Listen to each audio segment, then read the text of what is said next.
Yesterday, at my mother's funeral, my son called me worthless. My loser dad won't see a penny of my success, Nathan announced to the entire church.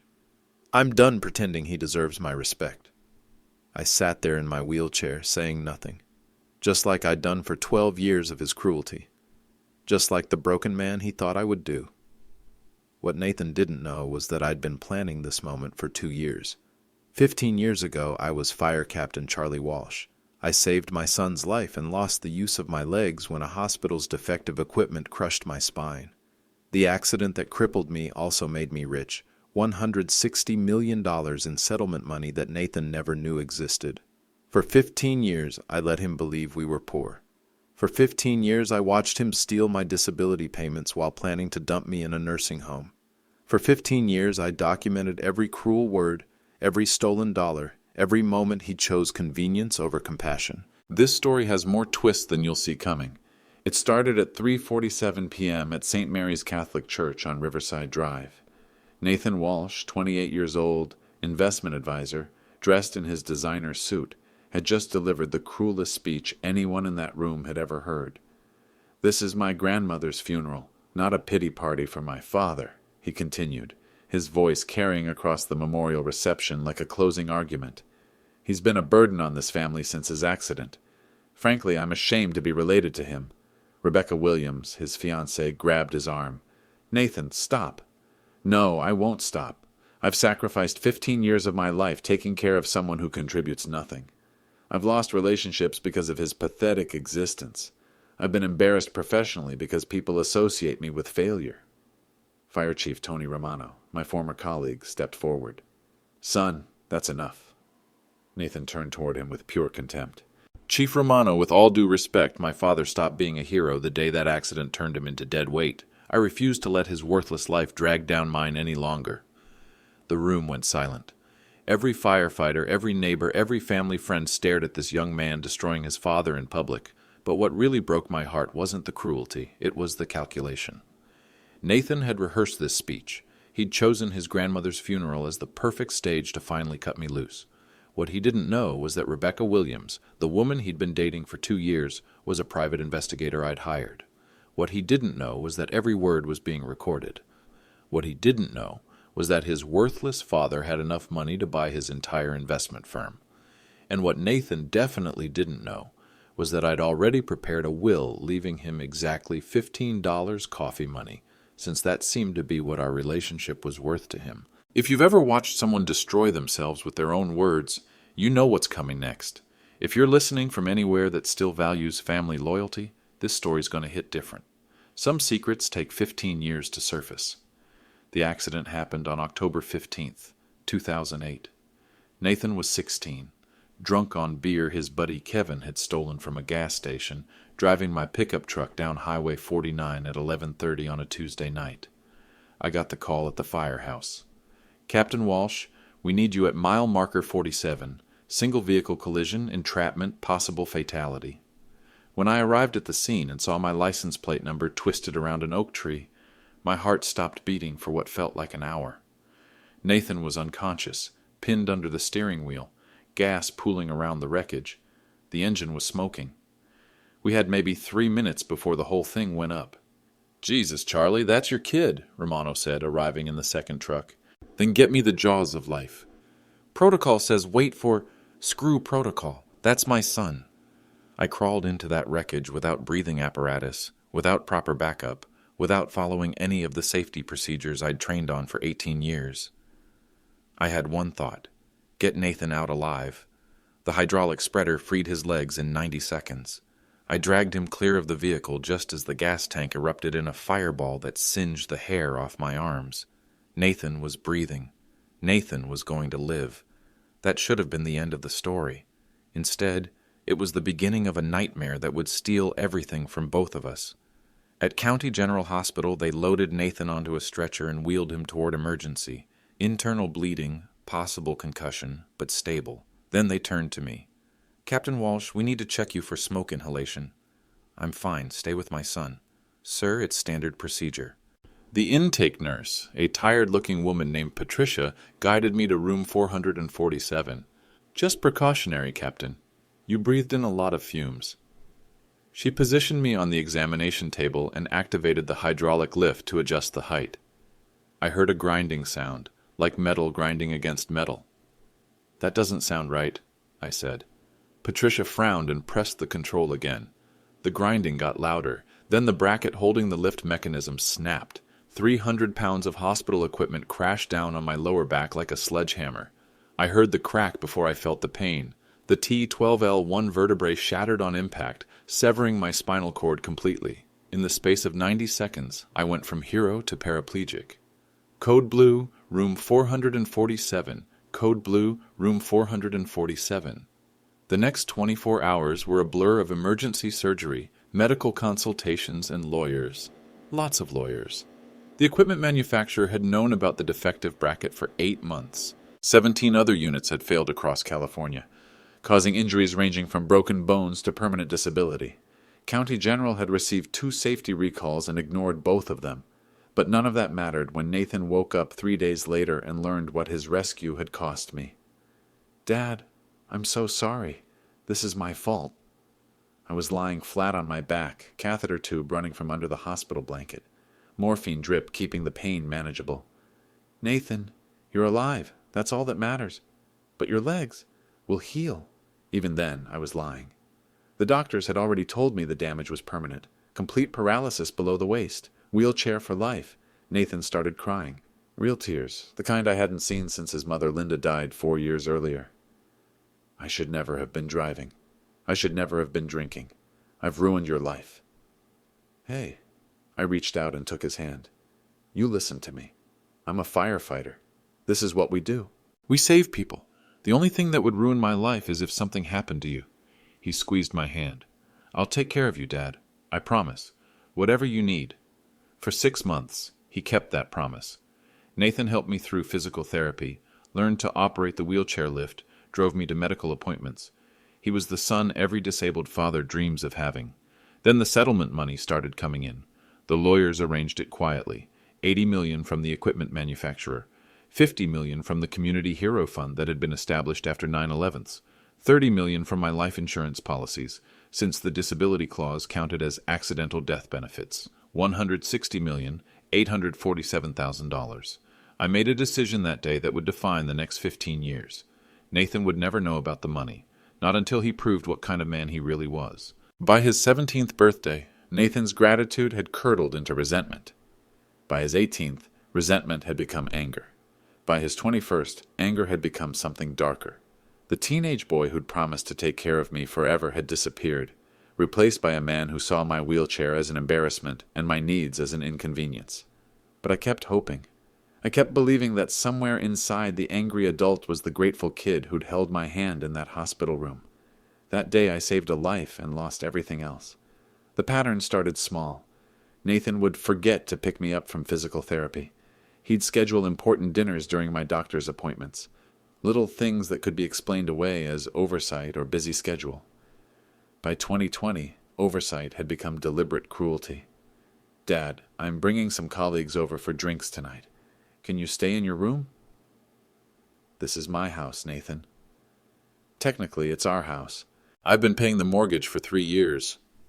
He straightened his tie in the hallway mirror, getting ready for work at Goldman Sachs. "Look, these people are important to my career. Seeing you, it raises questions about my background." "What kind of questions?" "The kind that suggest I come from a family that can't take care of itself. I learned to retreat to my bedroom when Nathan's friends visited. I learned to eat dinner before he got home so I wouldn't slow down his social calendar. I learned to hide the medical equipment, the prescription bottles, the wheelchair accessories that reminded everyone what his rescue had cost me. What I didn't learn was that Nathan had been stealing money from my disability accounts for 4 years. The monthly Social Security payments went directly into a joint checking account that Nathan managed. "Don't worry about finances, Dad. I'll handle everything." Every month, $3,200 in disability benefits. Every month, Nathan would transfer $2,800 to his personal account and tell me we were breaking even on household expenses, $430,000 over 4 years, Money that was supposed to cover my medical care, my prescriptions, my wheelchair maintenance. I found out about the theft the same way I found out about most of Nathan's deceptions, by paying attention when he thought I wasn't listening. "Rebecca, you don't understand how expensive it is to maintain this place," Nathan was saying into his phone, pacing in the kitchen while I sat in the living room. He thought I was napping. "Between Dad's medical bills and the mortgage, I'm basically supporting 2 households on one salary. Medical bills. I hadn't had a medical bill in 15 years. My settlement had included lifetime health care coverage. That night, I called Dr. Sarah Murphy, my physical therapist for the past 10 years. "Charlie, I've been meaning to ask you about something," Sarah said during our next session. "I've been treating you since 2014 and I've never received an insurance claim denial or payment delay. Your coverage is absolutely top tier, better than most of the wealthy patients I see." "What do you mean?" "Whoever set up your medical benefits did an incredible job. Premium everything. No copays, no limitations, unlimited therapy sessions. It's like having a blank check for health care." She paused. "Did Nathan tell you that you had medical bills?" "He mentioned that things were tight financially." Sarah's expression shifted. "Charlie, there's something else. The billing address for your insurance payments isn't your home address. It's a P.O. box in Nathan's name." The pieces started falling into place. Nathan wasn't supporting my medical care. He was intercepting the payments. The next week, I called my bank. "Mr. Walsh, I'd be happy to review your account activity. Can you verify your social security number?" After 20 minutes of verification questions, the customer service representative, Maria Santos, pulled up my files. "Sir, I see monthly deposits of $3,200 from Social Security Administration and monthly transfers of $2,800 to Nathan Walsh's personal checking account. Is that correct? What reason is listed for the transfers?"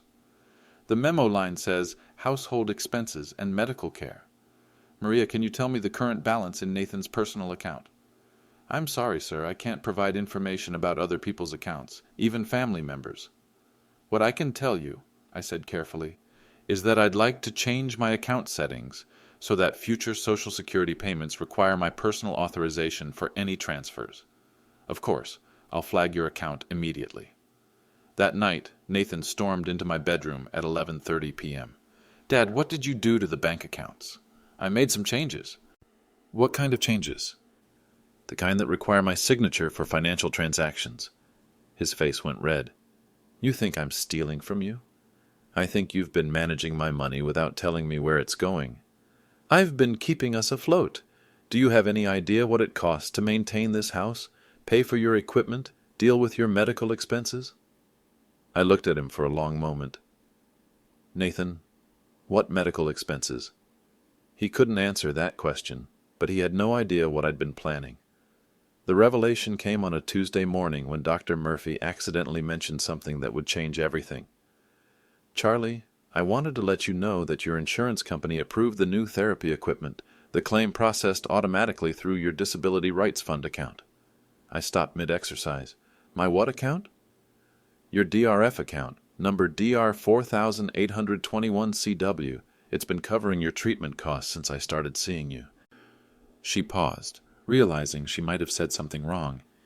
"You do know about your accounts, don't you?" "Sarah, I think we need to have a conversation." She pulled up her billing records on her tablet. "Charlie, your medical coverage isn't through standard insurance. It's through a private disability fund that was established after your accident. The coverage is essentially unlimited." "What disability fund?" "The paperwork lists it as compensation related to your 2008 incident at County General Hospital. There are multiple funding sources."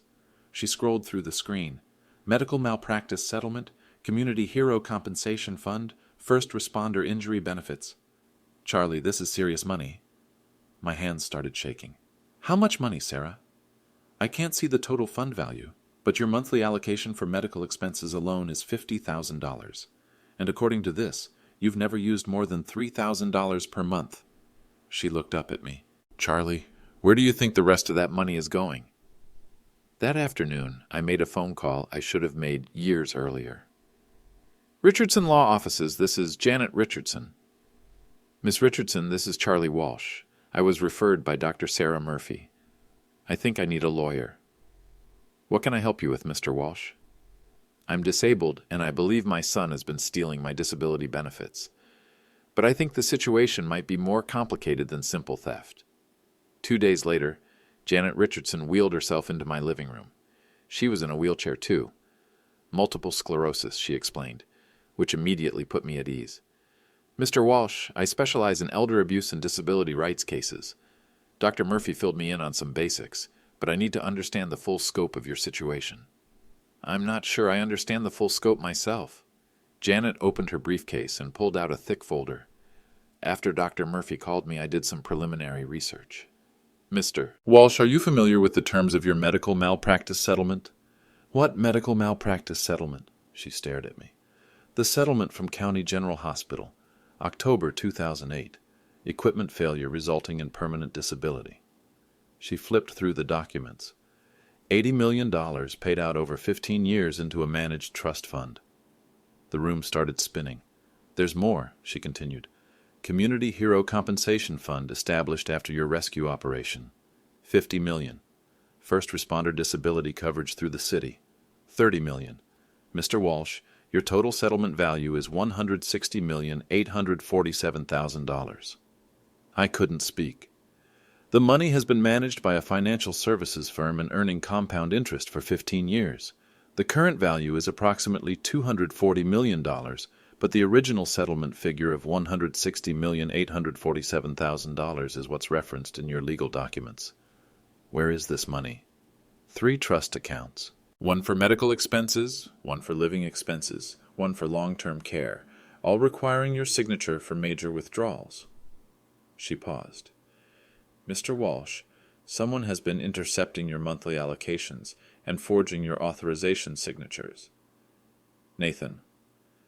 That would be my assumption, but there's something else you need to know. Janet pulled out another document. 2 weeks ago, someone filed a petition with the county probate court to have you declared mentally incompetent. What does that mean? It means someone is trying to gain legal guardianship over your finances. If successful, they would have complete control over your $240 million settlement. Who filed the petition? Nathan Walsh, your son. I sat in silence for 5 minutes, processing what I'd just learned. 15 years of believing I was a burden, 15 years of accepting abuse and humiliation, 15 years of watching my son struggle financially while sitting on a fortune that could have solved every problem he'd ever had. Miss Richardson, what are my options?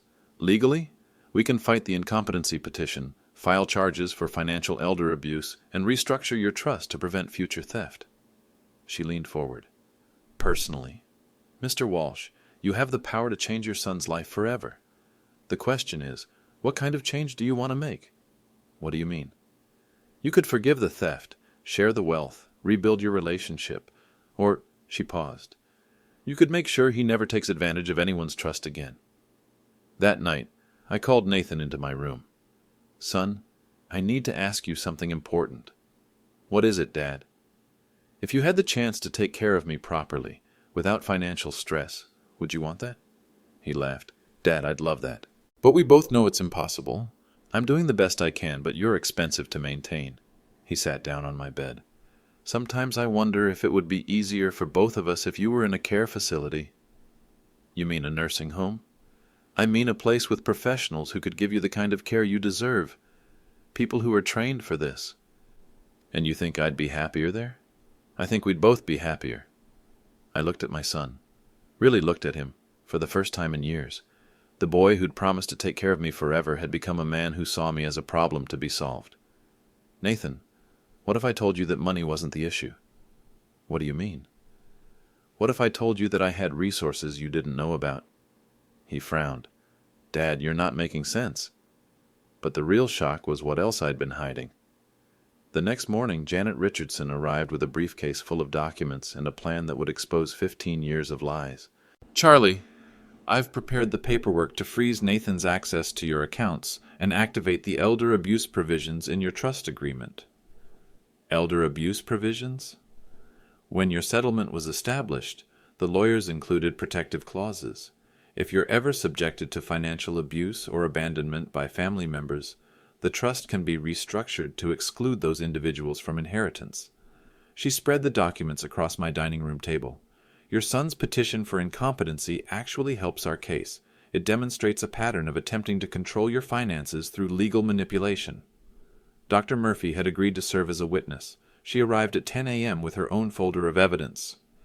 Charlie, I've documented every conversation I've overheard between you and Nathan over the past 2 years. The pattern of emotional abuse is clear. She pulled out a small recording device. I also have this. What is it? Last week, when Nathan brought you in for therapy, he didn't know I was in the adjacent room. I recorded his phone conversation with someone about your incompetency hearing. She pressed play. Nathan's voice, clear and cold. Rebecca, the hearing is scheduled for next month. Once the judge declares him incompetent, I'll have full conservatorship. The old man has been hiding assets. I found some documents that suggest there's money he hasn't told me about. Rebecca's voice, concerned. Nathan, are you sure about this? He's your father. He stopped being my father the day he became a burden. Look, I've supported him for 15 years. I deserve compensation for that sacrifice. What if he recovers? What if he gets better? He won't get better. And even if he did, the conservatorship is permanent once it's granted. I'll have control of his finances until he dies. Dr. Murphy stopped the recording. Charlie, there's more. She pressed play again. Nathan's voice. The best part is, once I'm his legal guardian, I can place him in a state facility, get him out of my house permanently, free up my life to move forward with you. Nathan, that sounds cruel. It's practical. I can't build a future with this weight dragging me down. Your parents would never accept me as long as I'm playing caregiver to a disabled father. The recording ended. I felt something shift inside my chest. Not heartbreak, that had happened years ago. This was different. This was the moment when love finally transforms into justice. Janet, what do I need to sign? Over the next 3 hours, we activated every protective mechanism the settlement lawyers had built into my trust 15 years earlier. Asset freeze. All accounts requiring Nathan's secondary authorization were immediately restricted. His access to my Social Security payments was terminated. His emergency fund withdrawals were blocked. Investigation authorization. Janet filed papers requesting a full audit of all financial transactions involving my accounts since 2018. Every forged signature, every unauthorized transfer, every stolen payment would be documented. Trust restructuring. The inheritance clause in my will was suspended pending investigation of financial elder abuse. Nathan's status as beneficiary was placed under legal review. Elder abuse documentation. Dr. Murphy's recordings, combined with the incompetency petition, provided grounds for formal elder abuse charges. Charlie, within 24 hours, Nathan will lose access to every financial resource he's been stealing from. He'll also receive notice that he's under investigation for financial elder abuse. What happens then? He'll panic.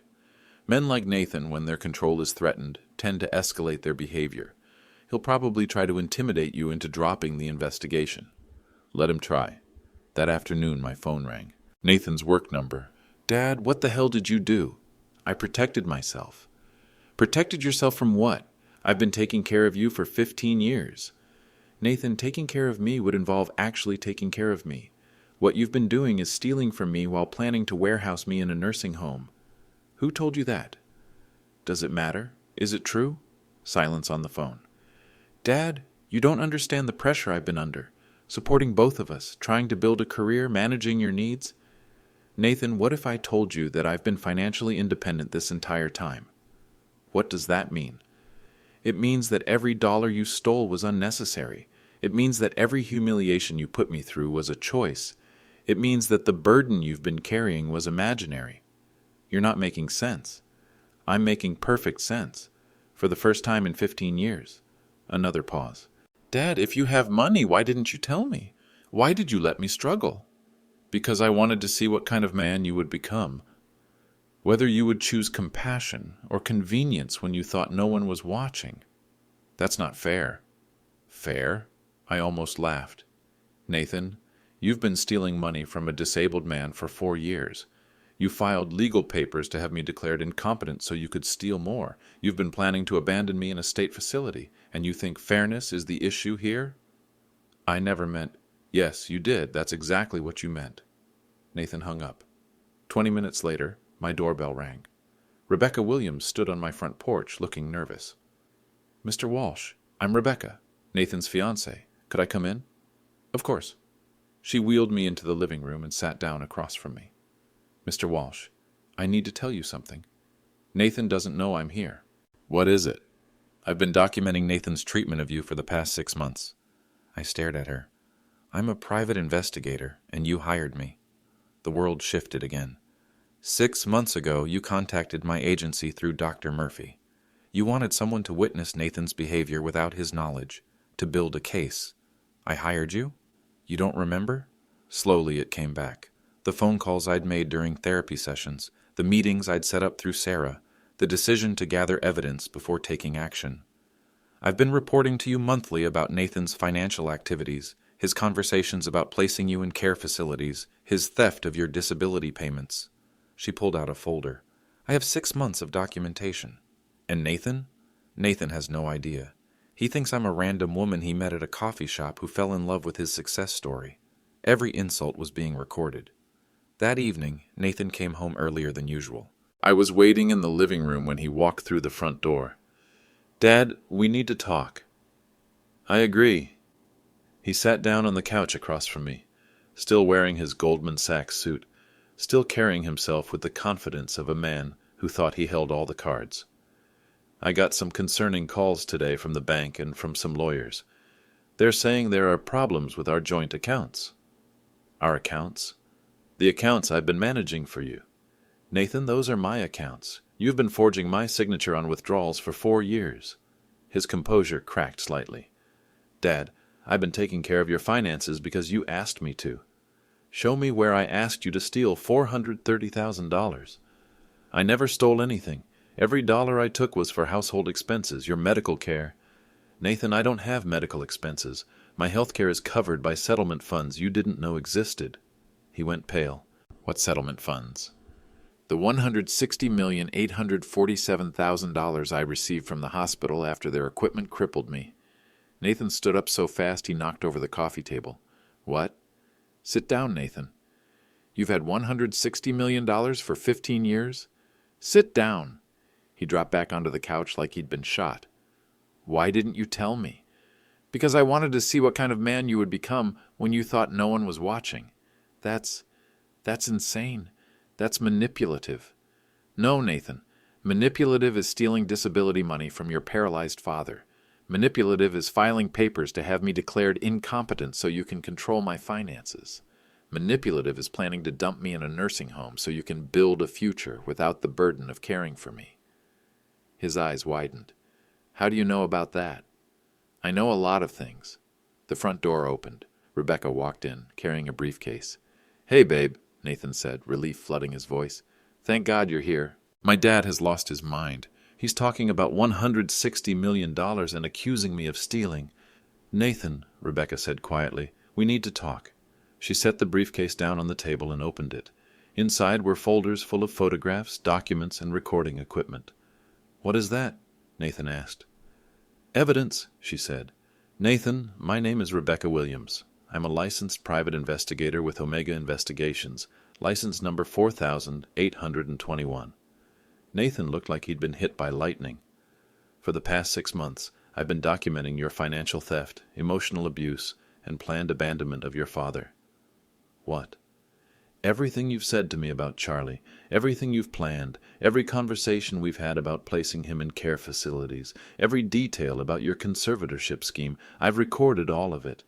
Nathan's face went from pale to bright red. You're lying. Rebecca pulled out a small recording device and pressed play. Nathan's voice filled the room.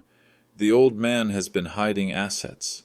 Once the judge declares him incompetent, I'll have full conservatorship. She stopped the recording and pulled out another device. Nathan's voice again. I can place him in a state facility, get him out of my house permanently, free up my life to move forward with you. Another recording. He stopped being my father the day he became a burden. Another. I deserve compensation for that sacrifice. Nathan was staring at the recording devices like they were snakes. You hired her, he said, turning to me. You hired her to spy on me. I hired her to document the truth. That's entrapment. No, Nathan, entrapment is when someone tricks you into committing a crime. This is documentation of crimes you were already committing. Rebecca pulled out a thick folder.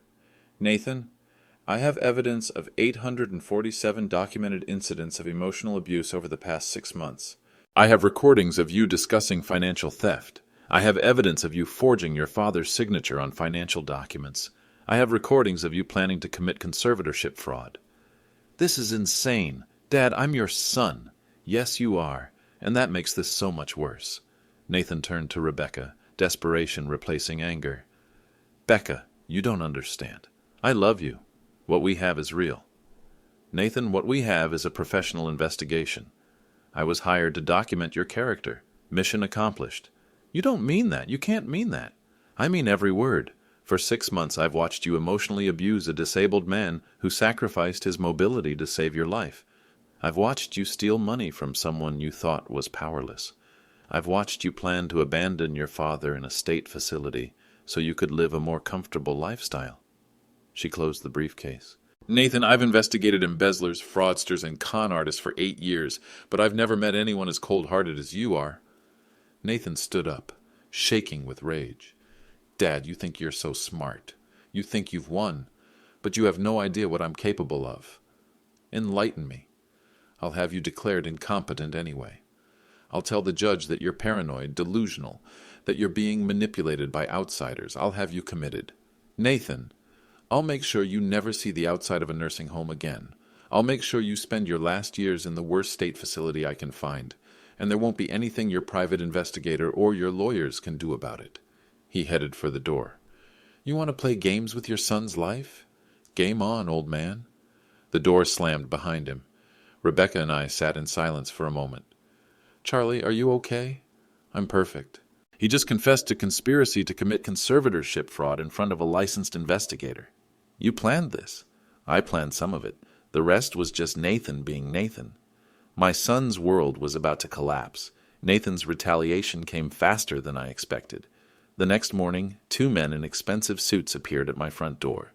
Behind them stood Nathan, wearing the coldest expression I'd ever seen on a human face. Dad, these are attorneys from Morrison, Keller & Associates. We need to talk. The older lawyer, a thin man with silver hair, stepped forward. Mr. Walsh, I'm David Morrison. I represent your son in a matter concerning your mental competency and long-term care needs. My what? Nathan pushed past me into the house. Dad, last night made it clear that you're no longer capable of making rational decisions about your care or your finances. The second lawyer, younger and equally cold, opened a briefcase. Mr. Walsh, we have documentation here suggesting that you've been exhibiting signs of paranoid delusion, financial irresponsibility, and dangerous decision-making. What documentation? Morrison pulled out a thick folder. Medical reports suggesting cognitive decline. Statements from concerned parties about your recent erratic behavior. Evidence that you've been making inappropriate financial decisions and associating with individuals who may be taking advantage of your condition. I looked at Nathan. You're having me committed. I'm having you evaluated. There's a difference. What kind of evaluation? The younger lawyer, who introduced himself as Paul Keller, spread documents across my dining room table. Mr. Walsh, we've filed an emergency petition for psychological evaluation based on concerns about your mental state and your ability to manage your affairs. Based on what concerns? Nathan sat down across from me, his voice calm and clinical. Dad, in the past week, you've accused me of stealing money that doesn't exist. You've claimed to be wealthy when you're clearly not. You've hired a private investigator to spy on your own family. You've made paranoid accusations about conservatorship fraud. All of those things are true. Dad, you don't have $160 million.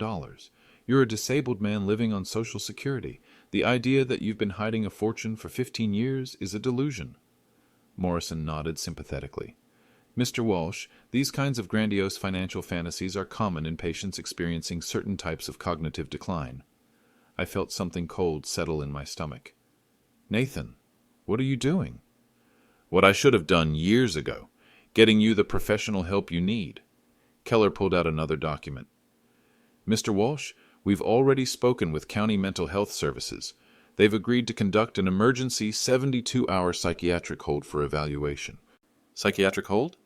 It's standard procedure when family members express concern about an individual's safety and decision-making capacity. You can't do this, Nathan leaned forward. Dad, I can do this, and I am doing this. The ambulance will be here in an hour. What ambulance? The one taking you to Riverside County Mental Health for evaluation. After which, assuming the doctors confirm what we already know, you'll be transferred to Golden Sunset Care Facility for long-term residents. Golden Sunset. I'd heard of that place. The worst kind of nursing home where families dumped relatives they didn't want to deal with anymore. Understaffed, underregulated, the kind of place where people went to disappear. Nathan, why are you doing this? Because you've lost touch with reality, and because I won't let you destroy both our lives with your delusions. Morrison stood up. Mr. Walsh, I understand this is difficult. But your son has documented significant concerns about your mental state. The fact that you've accused him of financial crimes. The fact that you believe you're wealthy when you're clearly not. The fact that you've hired strangers to investigate your own family. These are all signs of serious psychological disturbance. And if the evaluation shows that I'm mentally competent? Nathan smiled for the first time in days.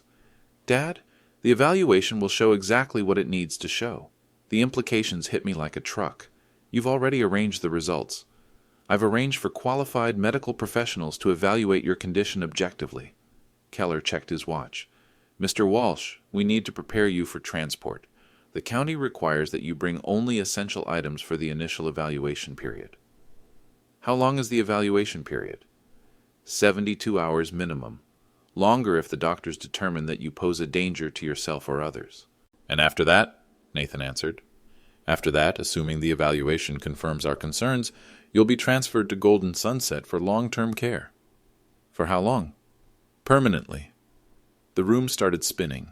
15 years of planning, 6 months of investigation, $240 million in settlement funds, and my son was about to have me locked away in a psychiatric facility based on fabricated evidence and bought-off doctors. Nathan, if you do this, there will be consequences. Dad, the only consequences will be positive. You'll get the professional care you need, and I'll be free to live my life without the burden of caring for someone who's lost touch with reality. What about Rebecca? What about the recordings? What about them? Nathan shrugged. Rebecca was clearly taking advantage of a mentally ill man.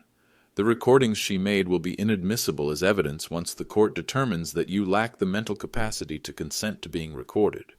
And my lawyers? What lawyers, Dad? You don't have lawyers. You can't afford lawyers. The people you think are lawyers are probably con artists taking advantage of your delusions about being wealthy. Morrison nodded gravely.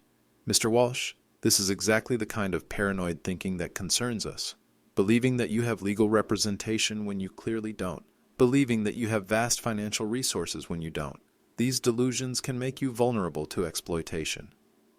A van pulled up outside my house. Through the window, I could see 2 paramedics getting out. Nathan, before they take me, can I ask you one question? What?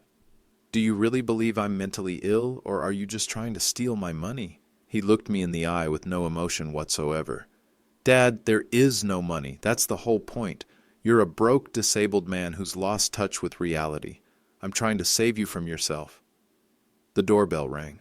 That would be your transport, Keller said, walking toward the front door. Nathan stood up. Dad, I want you to know that this hurts me more than it hurts you, but it's the right thing to do. Nathan? What? You just made the biggest mistake of your life. He laughed. What are you going to do about it? You'll be locked up in a psychiatric facility within the hour. The paramedics entered the house carrying restraints and a clipboard. Mr. Charles Walsh? That's him, Nathan said, pointing at me. Sir, we're here to transport you for psychological evaluation under Section 5150 of the California Welfare and Institutions Code. One of the paramedics approached my wheelchair. Mr. Walsh, we're going to need you to come with us voluntarily, or we're authorized to use restraints if necessary. I looked at Nathan one more time. You really think you've won? I know I've won. He was trying to bury me alive. What Nathan didn't know was that I'd planned for this exact scenario. As the paramedics prepared to wheel me out of my house, my phone rang. Dad, don't answer that, Nathan said. I answered anyway. Charlie, this is Janet Richardson. Are you available to speak? I am, but I might not be for much longer. Put me on speakerphone. I pressed the speaker button. Janet's voice filled the room. Gentlemen, this is attorney Janet Richardson with Richardson Law Offices. I represent Mr. Charles Walsh in multiple legal matters. May I ask who's present? Nathan looked confused. Morrison stepped forward. Miss Richardson, I'm David Morrison with Morrison, Keller and Associates. We're in the process of transporting Mr. Walsh for psychiatric evaluation based on mental competency concerns. I see. Do you have a court order for that transport? We have an emergency petition filed with... That's not what I asked. Do you have a signed court order authorizing involuntary psychiatric hold? Silence. Gentlemen, unless you have a court order signed by a judge, you cannot forcibly remove Mr. Walsh from his residence for psychiatric evaluation. Keller spoke up. Miss Richardson, we have substantial evidence of mental incompetency. Then you can present that evidence at a competency hearing, which requires due process and legal representation for Mr. Walsh. Nathan's face was turning red. This is ridiculous. He's clearly delusional. Mr. Nathan Walsh, Janet's voice cut through the room like ice, you are currently under investigation for financial elder abuse, conservatorship fraud, and theft. I would recommend that you consult with your own attorney before making any additional statements. What investigation? The investigation that was triggered when your father activated the elder abuse provisions in his $160 million settlement trust. Complete silence. Gentlemen, Janet continued, Mr. Charles Walsh is represented by legal counsel, has full mental capacity, and is the victim of ongoing financial crimes perpetrated by his son. The psychiatric evaluation you're attempting to conduct appears to be part of a conspiracy to commit conservatorship fraud. Morrison started gathering his papers. Miss Richardson, we were unaware. You were unaware because you failed to conduct proper due diligence before attempting to forcibly commit my client. The paramedics looked at each other nervously. Janet's voice continued. Paramedics, you are not authorized to remove Mr. Walsh from his residence without a court order. Any attempt to do so would constitute kidnapping. The older paramedic stepped back from my wheelchair. Sir, we're going to need to contact our supervisor. Nathan was staring at the phone like it had burst into flames. Dad, that woman isn't a real lawyer. You're having delusions. Mr. Nathan Walsh, Janet interrupted, I'm going to stop you right there. Everything you've said in the past 10 minutes has been recorded. Your attempts to forcibly commit your father to cover up your financial crimes have been documented. Your conspiracy with these attorneys to fabricate mental incompetency has been witnessed. Recorded by who? By the wire recording equipment that your father has been wearing for the past week. I reached under my shirt and pulled out a small recording device that had been taped to my chest. Nathan, every threat you've made, every conspiracy you've planned, every confession you've delivered, all of it is on tape. He lunged for the recording device, but Rebecca appeared in the doorway. Nathan, stop! Behind her stood Fire Chief Tony Romano and Dr. Sarah Murphy. How long have they been here? Nathan asked. Long enough, Rebecca said. Long enough to witness your attempt to forcibly commit your father to cover up your crimes. Long enough to hear you confess to conspiracy with these attorneys to fabricate evidence of mental incompetency. Romano stepped forward. Nathan, I've known your father for 20 years. He's one of the sharpest men I've ever met. The idea that he's mentally incompetent is absurd. Dr. Murphy nodded. I've been treating Charlie for 10 years. His cognitive function is completely normal. This psychiatric evaluation is clearly fraudulent. Morrison and Keller were backing toward the door. Gentlemen, Janet's voice came through the phone, before you leave, I should inform you that your participation in this conspiracy will be reported to the State Bar Association. They bolted for the door. The paramedics followed them. Nathan stood alone in my living room, surrounded by witnesses, holding a briefcase full of forged documents, having just confessed to conservatorship fraud on a wire recording. Dad, I can explain. Nathan, the time for explanations is over. One last chance to choose dignity. 2 days later, I made the call that would end everything. Nathan, it's Dad. I want to apologize. Apologize for what? For the misunderstanding. For putting you through this investigation. For making you think I don't trust you. A long pause. What are you saying? I'm saying that maybe we can work this out. Family shouldn't fight family. Dad, are you feeling okay? I'm feeling like I miss my son. Nathan, what if we could start over? What if we could put all this behind us? What about the investigation? What about the lawyers? What if I told them to drop everything? What if I told them it was all a big misunderstanding? Another pause. You would do that? I would do that if you could promise me one thing. What? Promise me that you'll treat me with respect. Promise me that we can be a family again. Dad, of course. Of course I can promise that. Good. Then let's have a family dinner. Tonight. To celebrate making peace. Just the two of us? Rebecca should be there too. And Dr. Murphy, she's been such a good friend to us. Maybe Chief Romano and a few of the guys from the fire department. Let's make it a real celebration. Dad, I'm not sure that's a good idea. Some of those people have the wrong impression about me. Nathan, if we're starting over, we need to start in front of the people who matter. Show them that we're a family again. Okay, yes, where? Tony offered to host it at the firehouse. Station 47, where I used to work. 8 o'clock tonight. Fire Station 47, 8 o'clock. Dad, I'm really glad we're doing this. So am I, Nathan. So am I. That night, Fire Station 47 was full of people who had known Nathan since he was a child. Chief Romano, Dr. Murphy, Rebecca, 3 other firefighters who had served with me, and Janet Richardson, who attended via wheelchair from the back of the room. Nathan arrived at 8:15, dressed in his best suit, carrying a bottle of expensive wine. Dad, this is really nice. Thank you for putting this together. Thank you for being here. He looked around the room at the gathered faces. Everyone, I want to apologize for any confusion or misunderstanding that might have occurred over the past few weeks. My father and I had some communication issues, but we've worked everything out. Chief Romano nodded politely. That's good to hear, Nathan. Family's the most important thing, Nathan continued, and I want everyone to know that I would never do anything to hurt my father. Dr. Murphy smiled. That's wonderful, Nathan. In fact, Nathan said, warming up to his audience, I think there's been some confusion about my motivations. People might have gotten the impression that I was only interested in money, or that I didn't appreciate everything my father has done for me. What would you say to those people? I asked. Nathan looked directly at me. I would say that money means nothing to me compared to family. Dad, even if you had millions of dollars, I wouldn't care about inheritance or wealth. I just want us to have a good relationship. Even if I had millions of dollars? Even if you had $100 million? Money doesn't matter. Family matters. I nodded. That's beautiful, Nathan. What about all the times you said I was worthless? Nathan laughed nervously. Dad, I never said you were worthless. What about at Grandma's funeral? That was a misunderstanding. I was emotional. What did you say at the funeral? Nathan looked around the room. Everyone was watching him. I said, I might have said some things I didn't mean. What specifically did you say? Dad, why are we doing this? Because I want everyone to hear you explain what you meant. Nathan's composure started cracking. I said that you had been struggling. That's all. Nathan, what were your exact words? I don't remember exactly. Chief Romano leaned forward. Nathan, I was at the funeral. I remember exactly. Nathan went pale.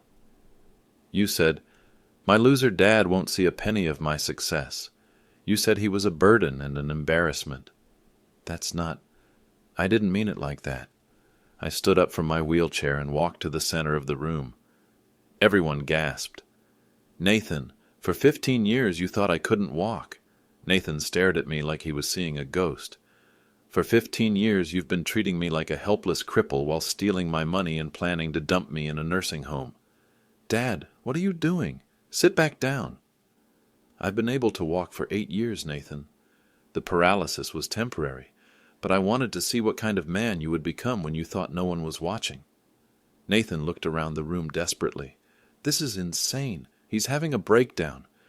Nathan, I said, pulling the recording device from my pocket, everyone in this room has heard you confess to stealing $430,000 from my disability accounts. They've heard you threaten to have me committed to cover up your crimes.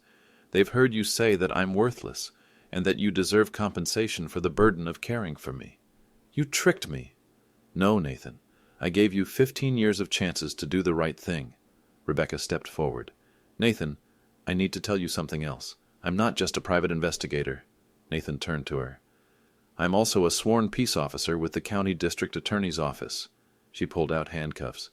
Nathan Walsh, you're under arrest for financial elder abuse, theft, and conspiracy to commit conservatorship fraud. The entire room heard him confess. The next morning, Nathan sat in a holding cell at county jail, while Janet Richardson read my will aloud in the conference room at Richardson Law Offices.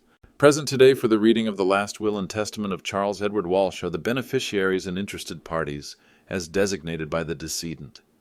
I wasn't actually dead, of course, but I had prepared the will as if I were, and California law allowed for the reading of inheritance documents in cases involving criminal prosecution of potential beneficiaries. Nathan attended via video conference from jail, his court-appointed attorney beside him. "Mr. Walsh," Janet began, "your will contains some unusual provisions that were specifically designed for this situation." She opened the document.